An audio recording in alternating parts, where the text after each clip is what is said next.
Okay, what happened? Dirty rat got me and he was missing out my candy and he ate it. I didn't see that in my whole life. That never happened to you in your whole life before? Yeah. But that was in your dream? Yeah. And when I was sleeping, I didn't see a dirty rat in my whole life with my fingers and Elsa for my life. He was gonna mess up my doll. He's gonna mess up my toys. He was gonna eat my sister. I don't know what that's in my life. I will take care of my sister, and Dad will and take care of the rat and kill him. I don't see that in my life when the rat eats my sister. That's safe, and I don't know that in my life. Hello, friends. It has been a long time. Welcome back to Traces, Myth, History, and Meaning with your host, Emily Oman, amateur historian, seeker of the mysteries. Today, we're going to be talking about dreaming again. Okay, so we've all heard that sleep is really important for one's health, but did you know that dreaming is also crucial for one's health? Yes, it is indeed true. I just finished a book called This Is Why You Dream by Rahul Jandial. He's a doctor and neurosurgeon. And he just went in to find all the research and wrote this incredible book. Please check it out. I'll put a link to it in the YouTube description. So when I was researching dreams, I found a lot of fascinating information, but when I was reviewing it to record this, it seemed a little dry, if you will. There's just 12 pages of random facts that I thought was interesting, but perhaps you might not agree. So what I did is I pared it down to what I thought was the most interesting. And then if you want to take a look at my notes, I'll put them in the show notes section. And that can be found on my website, emilyoman.com/tracespodcast. So here we go. We'll start with who, what, where, when, and why of dreams. Then we'll talk about dream development over the course of one's life. And we'll talk about health. And then finally, we'll come up with some actionable steps or conclusions as to what might be helpful for us going forward. Okay. Remember that the next episode, the following episode, will be about how to work with one's dreams and, of course, dream interpretation. So that's going to be really exciting. Please please look out for that episode. But if you want to get a little background on the science of it, then this is the one to watch and or listen to. Again, we're on YouTube, we're on Spotify for video, and then if you want just audio, Apple Podcasts. Okay, who? This is the who of dreams. Who dreams? Every animal dreams, except crustaceans.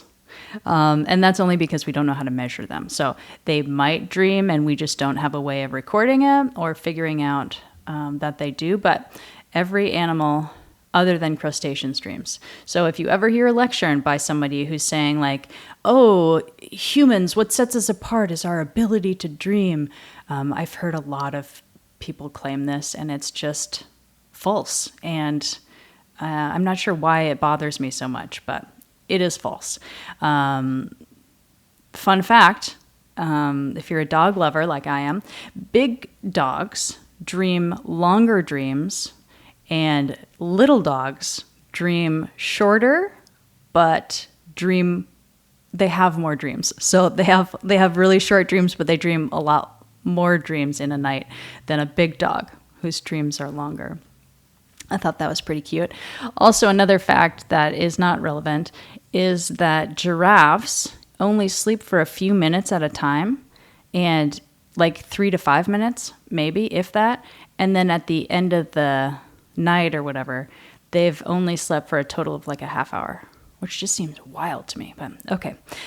So that's the who in Who Dreams, all animals. Now the next W is a what. What is a dream? I like the definition from the American Psychological Association. Their definition is a physiologically and psychologically conscious state that occurs during sleep and is often characterized by a rich array of endogenous sensory, motor, and emotional and other experiences. Okay, so that's the what. That's the definition. Now, when does a dream occur? It used to be thought that dreams only occurred during REM, the REM stage of sleep. That, of course, stands for rapid eye movement, and it gets its name because when you're sleeping, your eyes are going back and forth really fast. But it is now known that you can dream in any stage of sleep. If you want to have an overview of what the stages of sleep are, I have a bunch of articles that I have links to that you can go to, a couple of podcast episodes, and then of course I made a summary in my own notes, and again, all of those are found on the website. Okay, when does a dream occur? All stages. It's thought that dreams that occur during non-REM sleep are characterized primarily by thoughts and emotion, whereas REM dreams are characterized primarily by, and there's a bunch of them, so I'm going to use letters. A, characterized primarily by A, visual imagery, along with a sense of motion and space. B, intense emotion, especially fear, elation, or anger. C, belief that dream characters, events, and situations are real.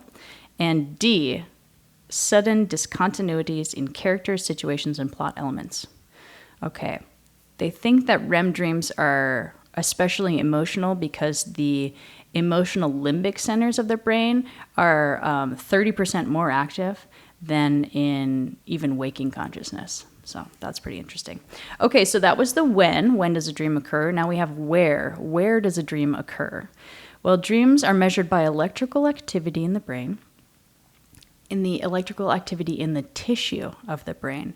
Now, even if you don't remember your dream, then this is just wild. If you don't remember your dream, it is still recorded and stored in your cerebral cortex. Well, how do they know this, Emily? Well, something called awake brain surgery.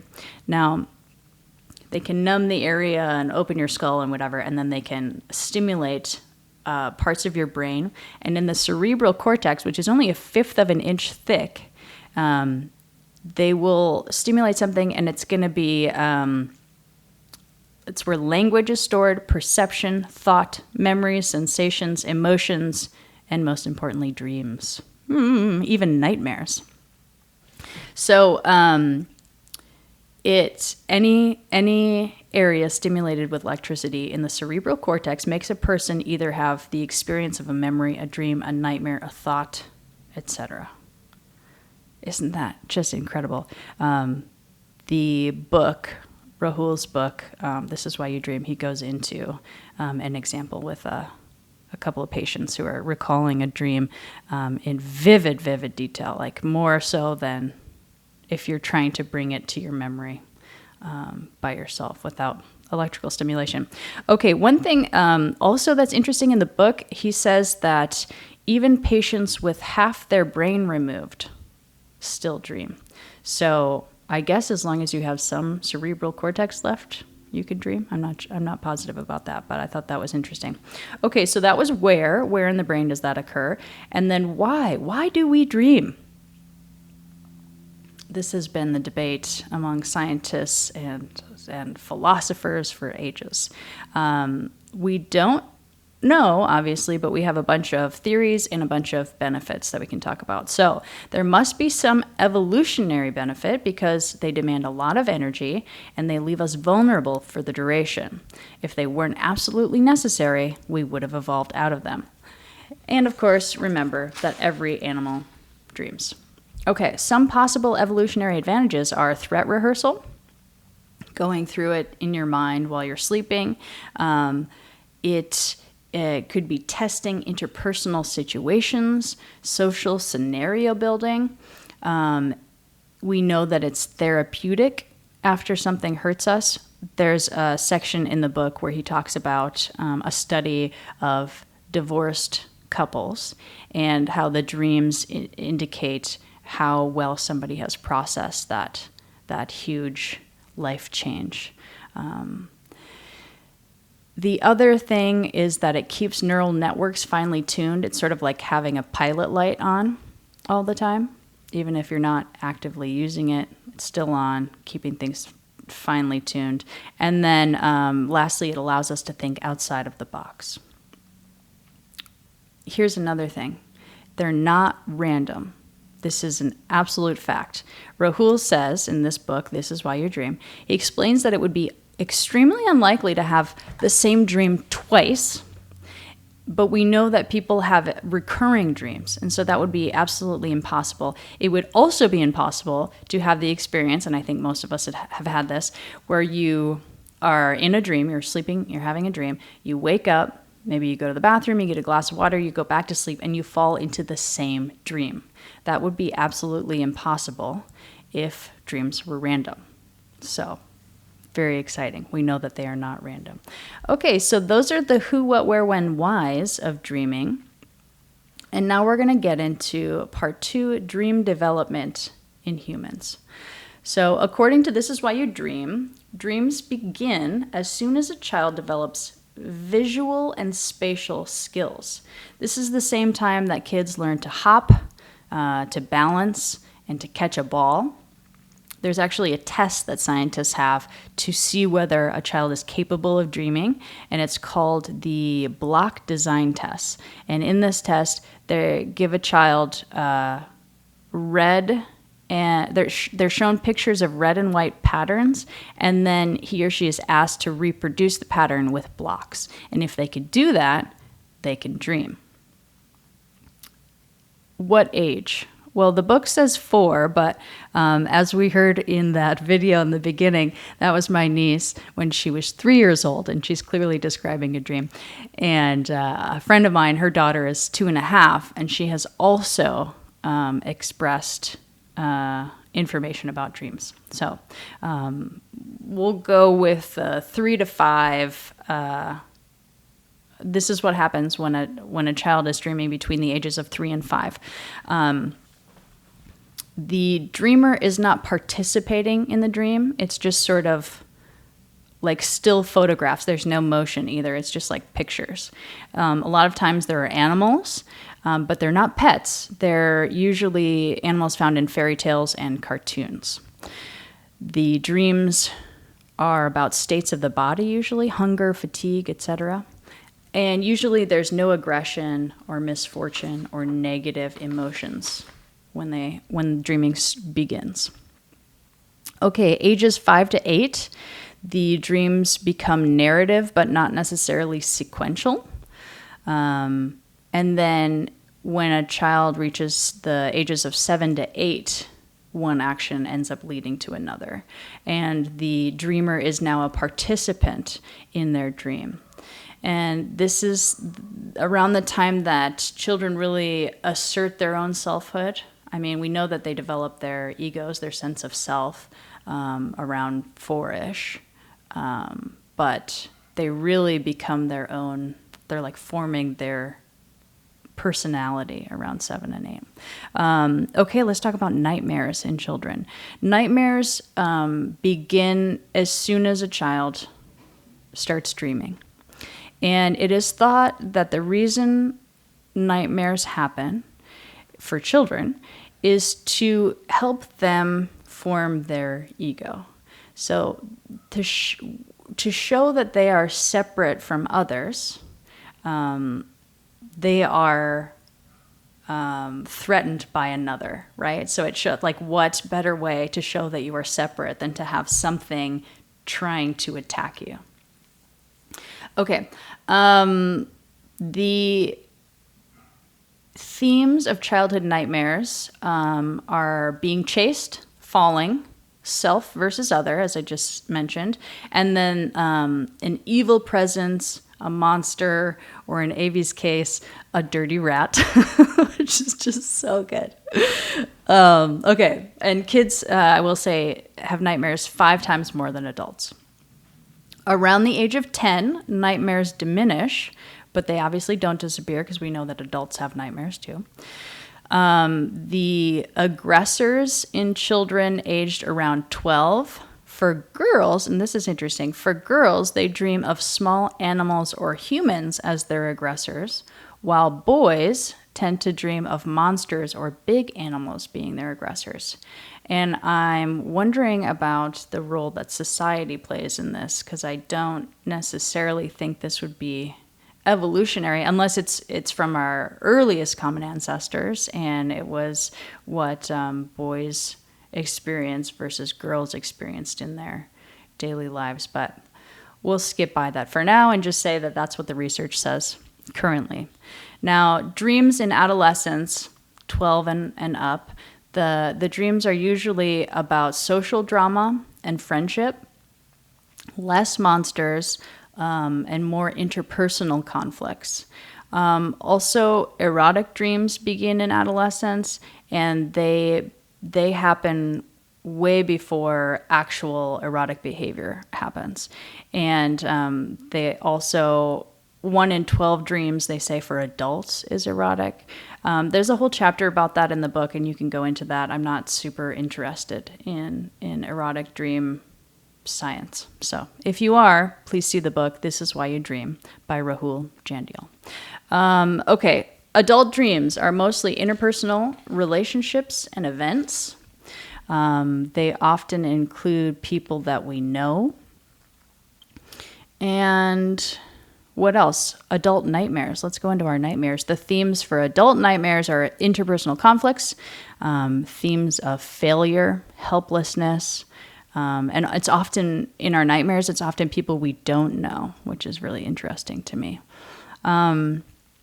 The dream self is almost always under threat in a nightmare, and I will say that Rahul defines a nightmare as more than a bad dream. It's like one that you might wake up really agitated or upset about.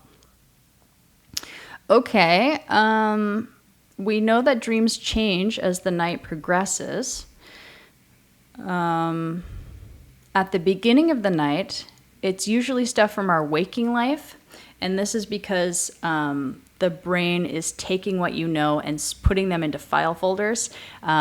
These file folders are called schema, and this is a little bit not in these notes, but they're in my other notes.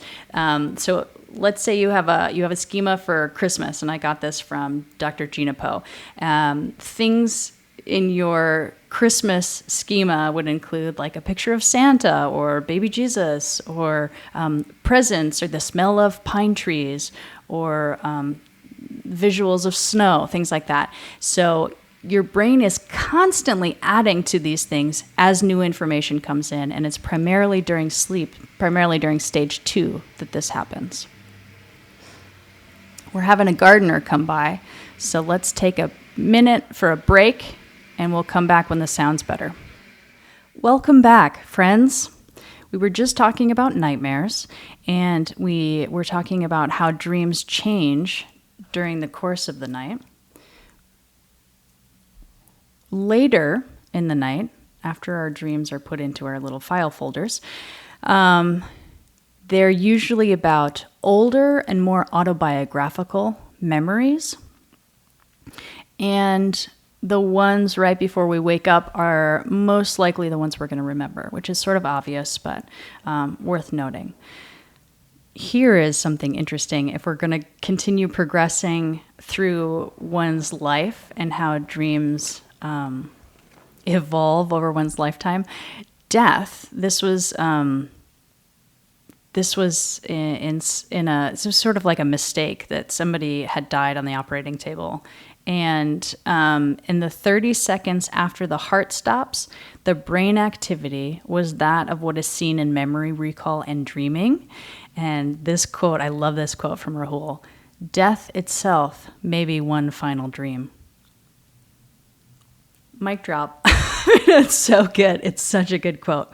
Okay, now I'm just going to give you just a teeny tiny part of information about sleep paralysis. Now, nearly everyone has had sleep paralysis once in their life. I guess could sort of be part of health and dreaming. The characteristics of sleep paralysis are that your body is paralyzed.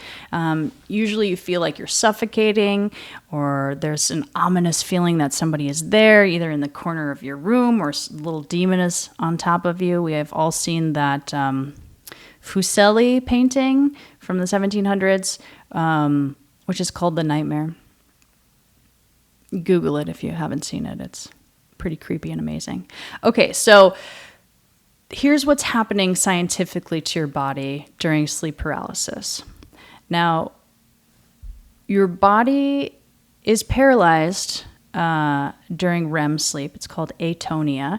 And everything is paralyzed except for your eyes, because we have the rapid eye movement. There's some things in your inner ear that aren't paralyzed, and they also twitch back and forth, which is interesting. And then the muscles in your diaphragm and other respiratory muscles. But the muscles between your ribs and some muscles in your neck that are that allow for maximum expansion of our lungs, they are paralyzed. So when you suddenly awaken and you can't take a deep breath, that can sound or feel like you're suffocating. And what's likely happening is that serotonin, which promotes wakefulness. I know we think of it in terms of SSRIs and depression and whatnot, but really one of the main functions of serotonin is to wake you up. So if you have, it also suppresses REM sleep. So during sleep, your serotonin dips to 0, and then it has to come back online. So it's possible that your atonia hasn't disappeared, but your serotonin has started to come online or started to fill your body. So that's probably what's happening. What's happening about this ominous figure in the room? Well, there was some awake brain surgery where they activated the temporal parietal junction. It's above and behind the ear. It seems to be around here somewhere. So electrical stimulation of that junction makes a person think that a shadowy figure is there. So there was one case where it was stimulated, and then she thought there was a figure there, and it was stimulated a second time, and she thought he was holding her arms, and it was really scary, and she pulled her knees up to her chest, and then at some point she was asked to hold a card and perform a language testing task, and she thought when it was stimulated that this figure was trying to take the card from her, and she really thought someone was there. This was like legit actual feeling that this is happening, and was attributing hostile actions to him, or it. I don't know if it was a male, but anyways, it's interesting that. Okay, so anyway, scientifically, they think it could be a malfunction of that being stimulated while you're in this weird serotonin rising and REM sleep still happening. What if, and this has no scientific basis, but what if it's not just that you're thinking someone's there, but you're actually seeing something that's there? Okay, that was a little wild, a little out there, not scientific. So let's continue. Okay, that was sleep paralysis. Now let's talk about depression. Okay, nightmares occur twice as often in people who are in a depressed episode than those who are not clinically depressed. Nightmares twice as often, okay? Dream narratives are actually a really good predictor of suicidal behavior. Dreams of suicidal patients have a higher frequency of gore, violence, and murder, according to the book This Is Why You Dream. Now, in adolescence, frequent nightmares indicate more suicidal and self-harm tendencies.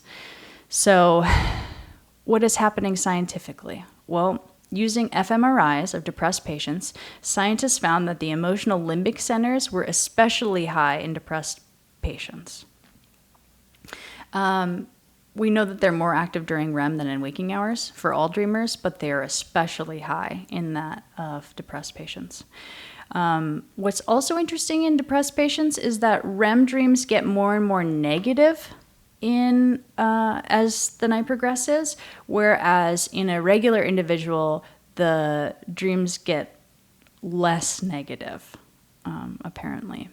So perhaps this is because they focus more on depressed memories, and we know that they get more memory related as the night goes on. So if you wake up a depressed person before their last cycle of dreaming, they might have a better day, if you can believe it. They're in a better mood. I don't recommend doing this. It's really helpful to sleep, especially if you are depressed. Sleeping is a really, really important part of the healing process. But they've just noticed that. Also, depressed patients spent less time in deep sleep before REM and had an increase in length and intensity of dreams in REM. Okay, so why do I say this? If you start having more frequent nightmares, go tell your doctor. And this isn't like, haha, that's cute, Emily. Sure, I'll do that. No, it's like a real thing. So like if you start having more headaches, you're going to go to the doctor. In the same way, you should really go see a doctor if you're having more nightmares. And if your doctor doesn't believe you, bring a copy of This Is Why You Dream, or Google some things and take some papers, or I'll find some links and put them in the show notes, and arm yourself with information so that your doctor also doesn't think you're ridiculous. Yeah, it could be depression, but it also could be Parkinson's. Yeah, that's right, especially if you're a man. A new onset of nightmares can be a harbinger of Parkinson's in men. So there's a whole bunch of info in that book, This Is Why You Dream. So if you are a man and you're having nightmares, you need to go get this book and go talk to your doctor. Later in life, patients with Parkinson's and dementia describe aggressive dreams with animals in the late stages of life. So this is interesting because, as we know, children have dreams about animals that are not pets, and they're usually wild animals or animals from cartoons. So it's interesting that in the late stages of life, they're also dreaming of animals in a wild state. Rahul wonders that he posits that it's almost like the brain is reverting to that childlike state, or a primitive evolutionary state. His quote is, it's as an inheritance from our earliest human ancestors when beasts and humans coexisted. This is possible. Okay, schizophrenia. The temporal parietal junction that we talked about, located above and behind the ears, that is associated with feeling an ominous presence around, that in patients with schizophrenia, the stimulation of that area caused the person to associate their own behavior with someone else. So that's an interesting distinction. There's more information about schizophrenia in the book. So if you're interested, you should check that out. But another thing that I found really, really fascinating is that people with dissociative identity disorder, we used to call this multiple personality disorder, but we call it dissociative identity disorder now. The alters that a patient has show up in dreams before they show up in the patient's actual life. Like before they start becoming that alter, the alter usually shows up in their dreams. Also, the same dream, this is just absolutely wild. A patient will have a dream, and the example in the book is that like a little girl is hiding under the bed from somebody coming into the room to, to attack the girl or something. And if you're talking to one person, one of the alters, it may describe the dream from the little girl's perspective, like, oh, I was hiding under the bed and I was a little girl and there was somebody coming in the room. And then if you ask a different alter, they may describe the dream as, I was coming into a room and there was a little girl under the bed. So they each have their own point of view of the dream. Isn't that just absolutely insane? No, not insane in a bad way, but absolutely wild, like just so incredible that our brain can do so many things and see so many different perspectives. I just thought that was absolutely amazing. Okay, so conclusions. What do we conclude?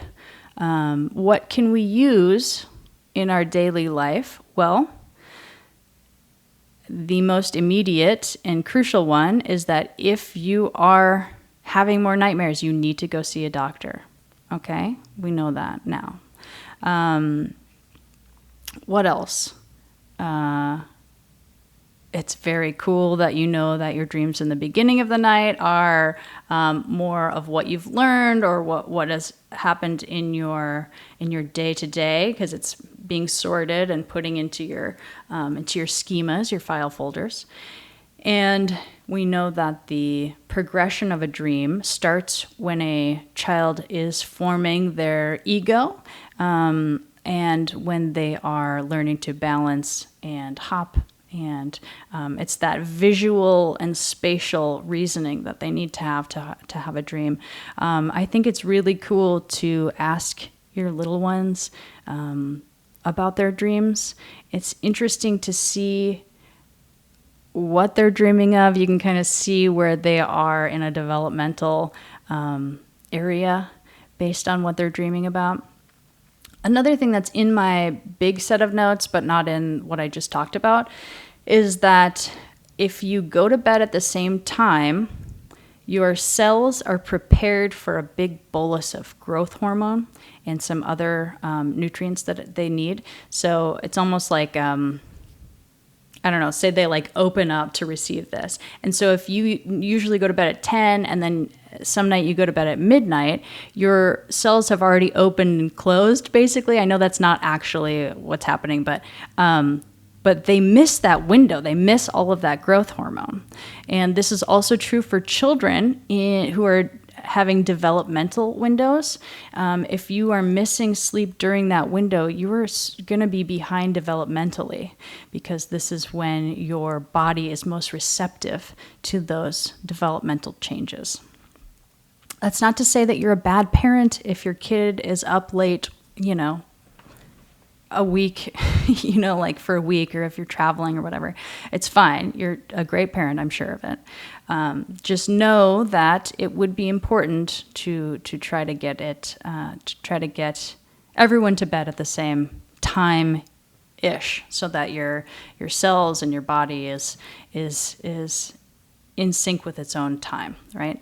Okay, so another thing that I may not have mentioned here, but that is important, is that if you can wake up without an alarm, you should do so. Because if you, we know that the second half of the night, there's more REM than the non-REM stages of sleep. And so if you are consistently waking up before your body wants to wake up, you're missing way more REM than other stages of sleep. And if you are missing a lot of REM, you're going to fall right into dreams the next time you go to sleep. So there is this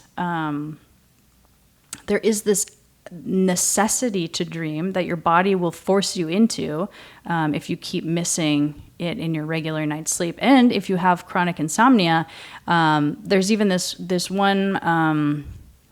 It's not a disease, but it's some sort of issue that the REM dreams will start happening during your waking life because you're not getting it and your body needs this REM sleep. So go to bed at the same time, wake up whenever your body wants to wake up, if that's possible for you, and write down your dreams, because we're going to talk about how to work with one's dreams and on the next episode.